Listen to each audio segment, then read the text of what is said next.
Hello দোস্ত, আপনারা কি জানেন ইউএস এর লোক প্রতি বছর $400 অর্থাৎ 33,500 টাকার লটারি টিকিট কেটে খরচ করে। বছরে কোনো সময় তাদের সেভিংস থাকে না। ইনফ্যাক্ট তাদের কাছে ইমার্জেন্সির সময় $400ও থাকে না। এখন আপনারা বলবেন তারা তাদের টাকা লটারি টিকিট কেটে খরচ করে কেন, এবং তারা সেভিংস কেন করে না। তাদের হিসাবে তাদের জীবন ফাইন্যান্সিয়াল কন্ডিশন লটারির উপরে নির্ভর করে। শুধু লটারি তাদের জীবন চেঞ্জ করতে পারে, অর্থাৎ লাক। তারা মনে করে হার্ডওয়ার্ক করে কখনো ধনী হতে পারবে না। তারা মনে করে ধনী হওয়ার জন্য, অর্থাৎ লাক। বেসিক্যালি লটারি টিকিট তাদের আশা আর স্বপ্ন দেখায়। আপনাদের মধ্যে অনেকে বলবেন এটা কেমন ফালতু চিন্তা। এটা আমরা জানি লটারি জেতার চান্স কতটা কম। তারা তাদের জীবনে পুরোটা লটারির উপরে ছেড়ে দেয়। যদিও কোটি কোটি লোকের মাধ্যমে 1-2 জন পাবে, বাকি সব গরিব হয়ে থাকবে। তবে দোস্ত, ইনভেস্টিং এর কথা আপনি যদি বুঝাতে যান, তাহলে আপনাকে উল্টা দুটা কথা শুনিয়ে দিবে। তারা আপনাকে পালতু লোক মনে করবে, হতে পারে আপনাকে ভুল বলে আপনার মনে খারাপ অনুভব করাবে, যদিও আপনি তাদের হেল্প করতে গিয়েছিলেন। এই জন্য আমরা এই বইয়ে কিছু ইম্পর্টেন্ট লেসন শিখতে পাবো, কারণ আমরা লোকেরা লজিক্যাল নয়, আমরা সাইকোলজিক্যাল। তবে দোস্ত, সবাই এটা মনে করে আজকের দিনে তারা নিজের জন্য সঠিক সিদ্ধান্ত নিয়েছে, কিন্তু সময় চলে যাওয়ার পরে লোক পিছনের দিকে তাকিয়ে দেখে এই কাজটা করে নিতাম তাহলে এটা হতে পারত। তবে দোস্ত, কথাটি ফাইন্যান্সিয়াল অর্থে আসে। হতে পারে আমেরিকান লোয়ার ক্লাস হোক বা ইন্ডিয়ান মিডল ক্লাসই হোক, অথবা কোনো ধনী ব্যক্তি হোক। আমাদের বেশিরভাগ ডিসিশন ইমোশনাল উপরে বেস করে নিই, যেমন ভয়, লোভ, সেইগুলো লজিক্যালের সঙ্গে জাস্টিফাই করি। আমাদের ডিসিশন লজিক্যাল ঠিক আছে, আমাদের জীবনে এটা হয় কিছু জিনিস কিছু বছর পরে শিখতে পাই, যেটা আমাদেরকে আগে শিখিয়ে নেওয়া উচিত ছিল। এজন্য দোস্ত, কিছু ইম্পর্টেন্ট লেসন এই বইয়ে শেয়ার করব, যেটা আমাদের সাইকোলজিক্যাল এবং মাইন্ডসেটের সঙ্গে রিলেটিভ, যার কারণে আমরা জেনে অজানে ভুল সিদ্ধান্ত নিয়ে থাকি, যেটা আজকে ঠিক করতে পারলে খুব তাড়াতাড়ি ফাইন্যান্সিয়ালি ফ্রি হতে পারবেন। আগে যাওয়ার আগে আপনি যদি চ্যানেলে নতুন হয়ে থাকেন, তাহলে চ্যানেলটিকে সাবস্ক্রাইব করে পাশের বেল আইকনে প্রেস করে রাখুন পরবর্তী ভিডিও দেখার জন্য। Lesson number 1, truth wealth is what does not see. হতে পারে লাক্সারি কার, লাক্সারি হাউস, ভেকেশনে ইনস্টাগ্রামে রিল আর ফটোগুলো আমরা পরিষ্কারভাবে দেখি। অন্যদিকে ঘরের ইএমআই জন্য স্ট্রেস আর নিজেদের মাধ্যমে ঝগড়াগুলি আমরা দেখছি না, যেটা দেখছি সেগুলো পুরোপুরি পিকচার না। জানে অজানে এই জিনিসগুলো আমাদের মনে ভুল চিন্তা ভাবনা তৈরি করে। যখন কোনো ধনী ব্যক্তি নিজের লাক্সারি কার, লাক্সারি ওয়াচ আর কোথাও ভেকেশনে গিয়েছে, আমরা চিন্তা ভাবনা করি আমাদের যদি হতো লাক্সারি কার আর ভেকেশনে কোথাও ঘুরতে যেতে পারতাম, এটা কতটা মজাদার হতো জীবনে। তবে আমরা এটা চিন্তা করি না আসলে তাদের জীবনে মজা হয় বা নাই। আমরা তাদের জীবন থেকে ফ্ল্যাশ এবং ব্রাইট জিনিসগুলো খুঁজে পিক করি। তবে দোস্ত, আমাদেরকে এটা জিনিস মনে রাখতে হবে, যার জন্য সেই ব্যক্তিটি কার নিয়েছে, লোক তাকে সম্মান করে না। অ্যাকচুয়ালি লোক সেই ব্যক্তিকে সম্মান করে না, তার কারকে সম্মান করে। অ্যাকচুয়ালি আমাদের সামনে দিয়ে কোনো কার যখন যায়, তখন আমরা মনে করি ওয়াও কি সুন্দর কার, এটা বলি না ওয়াও কি সুন্দর লোক। এই জন্য লোকের মধ্যে একটা পারসেপশন বসে গিয়েছে, ধনী অর্থাৎ আপনার কাছে দেখানোর জন্য কিছু থাকতে হবে। তবে রিয়ালিটিতে ওয়েলথ তাকেই বলে যেটা দিয়ে স্বাধীন জীবনযাপন করতে পারবেন। সব থেকে বড় এবং সব থেকে ইম্পর্টেন্ট জিনিস সেটা টাকা দিয়ে কিনতে পারি না, সেটা হলো সময়। আপনার পুরো দুনিয়াতে ওয়েলথ আছে, কিন্তু সেটাকে এনজয় করার জন্য সময় নাই, কারণ আপনি পুরো টাইম অফিসে বিজি থাকেন, কিন্তু আপনি সেই কাজটি পছন্দ করেন না। তবে আপনি এত ধনী হয়ে লাভ কি? এই জন্য এই বুকে অথর আমাদের বলে অন্যকে দেখানোর জন্য খরচ করা গরিব হওয়ার সব থেকে বড় সিম্পল এবং সহজ পদ্ধতি। আপনি কোনো ব্যক্তির কাছে ভালো কার্ড দেখে মনে করেন সেটা 50 লাখ টাকার, এটা দেখে ধারণা করতে পারবেন না আসলে লোকটি ধনী নাকি। তবে আমরা এটা মনে করতে পারি তার অর্থের থেকে 50 লাখ টাকা কমে গিয়েছে। Lesson number 2, pay A price for everything. বন্ধুরা, মনে করো তোমার একটি কার বাই করতে হবে, সেখানে মনে করো তোমার কাছে 12 লাখ টাকা আছে। এখন তোমার কাছে 3টি অপশন আছে। ফার্স্ট অপশন, আপনি 12 লাখ টাকা পে করবেন। সেকেন্ড অপশন, পে করবেন না, একটা চিপেস্ট মডেল বা কম দামি কার খুঁজবেন। থার্ড অপশন, কোনো লোকের কার চুরি করবেন। তবে দোস্ত, 99% লোক কার চুরি করা অপশান সিলেক্ট করবে না, কারণ এখন চুরি করলে বাট পরে এর জন্য জেল হতে পারে এবং ফিউচারে যে প্রবলেম হবে তাতে অনেক বেশি হতে পারে। বেনিফিট যেটা দেখা যাচ্ছে তাতে অনেকটাই কম। তবে কোনো লোক গাড়ি চুরি করবে, তাহলে আমরা বলবো ভুল ডিসিশন নিচ্ছে। হতে পারে সোজা হোক বা না হোক, কারণ এই জিনিস আমরা দেখতে পাচ্ছি বাট সেই লোকটি দেখতে পাচ্ছে না, এবং এই জন্য 99% লোক গাড়ি চুরি করা পছন্দ করবে না। তার পরিবর্তে সস্তা এবং সেকেন্ড হ্যান্ড কার খুঁজে নেবে। তবে আপনি কি ধনী হতে চান, তাহলে আপনাকে ইনভেস্টিংয়ের থ্রু আপনার টাকাকে গ্রো করতে হবে। তবে আপনার দুটি অপশান, একটি হলো আপনার টাকা এমন জায়গায় ইনভেস্ট করুন, যেখানে আপনার লং টাইমে ভালো লাভ হবে এবং ভালো রিটার্ন পাবেন। এখানে অথর ইন্ডেক্স ফান্ড অথবা ডাইরেক্ট স্টক মার্কেটে ইনভেস্ট করার কথা বলেন।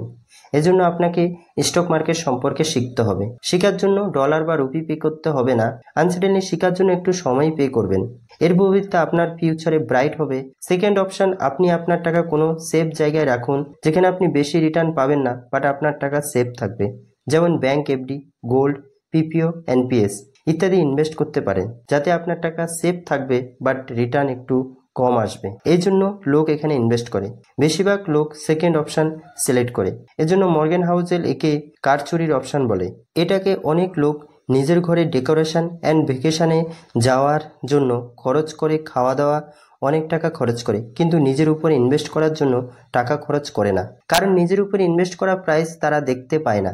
এই ধরনের লোকের কাছে দেখানো জিনিস ইম্পর্টেন্ট, ঘর বাড়ি, ফিক্সড ইনভেস্টমেন্ট, প্রতিদিন ইনভেস্টমেন্ট। যেমন স্টক মার্কেটে ইন্ডেক্স ফান্ড, নিজের ফিউচার তেমন ক্লিয়ারলি দেখা যায় না, এজন্য লোক এই অপশানটি সিলেক্ট করে না। যেমন কার চুরি করা লোকটির মতো আসল পিকচার দেখা যায় না। অথর আমাদের একটি ইম্পর্টেন্ট কথা বলেছে, growth is drive by compounding and take time, only destruction happen and suddenly. অর্থাৎ আপনার টাকা ধীরে ধীরে গ্রো হবে কম্পাউন্ডিং থ্রো, এবং ধ্বংস রাতারাতি হতে পারে।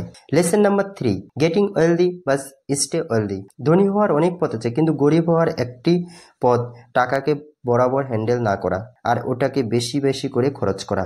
এজন্য অথর আমাদেরকে বলে, ধনী হয়ে থাকা সব থেকে বড় মুশকিল, কারণ লোকের কাছে যখন টাকা থাকে না তখন তাকে হ্যান্ডেল করার কোনো প্রয়োজন হয় না, কারণ তার কাছে টাকাই থাকে না। কিন্তু যখন আপনার কাছে অনেক টাকা থাকবে তখন আপনাকে সেলফ কন্ট্রোল শিখতে হবে।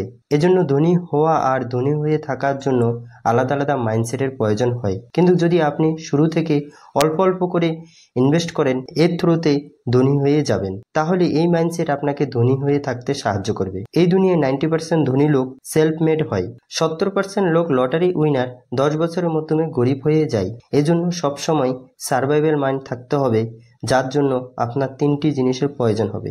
Aim to be financial unbreakable, অর্থাৎ আপনি নিজেকে মেন্টালি অ্যান্ড ফাইন্যান্সিয়ালি এতটাই স্ট্রং করতে হবে যে মার্কেট সাইকেল থেকে আপনার কোনো প্রভাব যাতে না পড়ে। যখন আপনি রিয়েল এস্টেট এবং গোল্ডে ইনভেস্ট করবেন, তাতে আপনার যেন মার্কেট সাইকেল থাকবে। এখানে প্রাইস ফ্যাক্সুলেট হয়, যখন মার্কেট ডাউন হয় সেই সময় সেল না করে আরো বেশি বাই করতে হয়। এরকম লজিক্যাল ইউজ করা উচিত স্টক মার্কেটে। আপনাদেরকে মার্কেট সাইকেল থেকে ভয় পেলে চলবে না, সেটাকে নিজের বেনিফিটের জন্য ইউজ করা উচিত। Second, good plan leave room for error. যখন কোনো প্ল্যান করবেন, এই ধরনের ইনভেস্টমেন্ট প্ল্যান অনুযায়ী হয়নি, তখন আপনি কি করবেন, অর্থাৎ আপনাদের প্ল্যান বি কি হবে। এই ইনভেস্টিং দুনিয়ায় আমাদেরকে একটি পোর্টফোলিও তৈরি করতে হবে, যেখানে 10 থেকে 15টি কোম্পানি নিয়ে একটি ফান্ড সাইডে রাখতে হবে।